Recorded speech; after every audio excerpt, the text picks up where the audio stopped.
మీదకి వస్తే పట్టించుకునే వాళ్ళు కూడా లేకపోవటం చాలా దురదృష్టకరం. అంగన్వాడీ సెంటర్స్ కూడా ఆ రోజు ఉండే తెలుగుదేశం టైంలో మన కాన్స్టిట్యున్సీలో నేను ఉండేటప్పుడు అన్ని ప్రాంతాలకు కూడా ఆ రోజు నేను వచ్చాం. అన్ని ప్రాంతాల హంగులు దానికి తగ్గట్టుగా అక్కడ ఉండే ఫెసిలిటీస్ కూడా చూసాం. చిన్నపిల్లలను కూడా స్ట్రెంత్ ఆన్ చేసాం. ఎవరెవరి పిల్లలు బయట ఉండేవాళ్ళు ఉన్నారో ఆ ప్రాంతంలో ఉండే వాళ్ళందరూ కూడా తెలియపరిచాం. ఎక్కువ మంది పిల్లలను కూడా అక్కడికి తీసుకొచ్చే విధంగా వాళ్ళకి కావాల్సిన ఏదైతే వాళ్ళకి పాలు కానీ ఇట్లాంటివన్నీ ఫుడ్ కానీ మనం పెడుతున్నామో అవన్నీ కూడా క్వాలిటీతో కూడా మనం కరెక్ట్గా ఆ రోజు అన్ని విధాలుగా కూడా మనకు ముందుకు తీసుకెళ్ళాం. ఈరోజు ఉండే పరిస్థితుల్లో ఉండే మీకే ఇబ్బందులు వచ్చే పరిస్థితి వచ్చింది.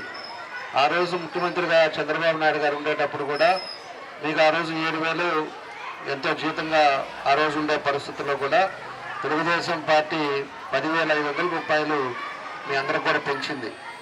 ఎందుకంటే బాబు గారిది ఒకటే ఉద్దేశం, మహిళలు కూడా అన్ని రంగాల్లో ముందుండాలి.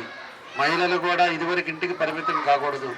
వాళ్ళు కూడా అన్ని రంగాల్లో ముందుకొచ్చి వాళ్ళు 10 రూపాయలు కష్టపడి సంపాదిస్తే వాళ్ళ పిల్లలు కానీ కుటుంబం కానీ సంతోషంగా ఉంటుందనేది ఉద్దేశమే చంద్రబాబు నాయుడు గారి ఉద్దేశం.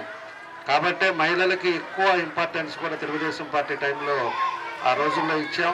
ఆ రోజుండే ఈ సైకో జగన్ రెడ్డి ప్రభుత్వం వచ్చిన తర్వాత నుంచి సామాన్య ప్రజలు ఇప్పుడు అంగన్వాడీస్ అవ్వచ్చు, లేకపోతే ఈరోజు ఆర్పీలు అవ్వచ్చు, లేకపోతే ఎవరైతే మహిళలు ఇదివరకు గ్రూప్స్ పెట్టుకొని గ్రూప్స్ ప్రకారంగా వాళ్ళ కాళ్ళ మీద వాళ్ళు నిలబడే విధంగా ఎన్నో కార్యక్రమాలు తెలుగుదేశం పార్టీ ఆ రోజుల్లో మన చంద్రబాబు నాయుడు గారు చేశారు.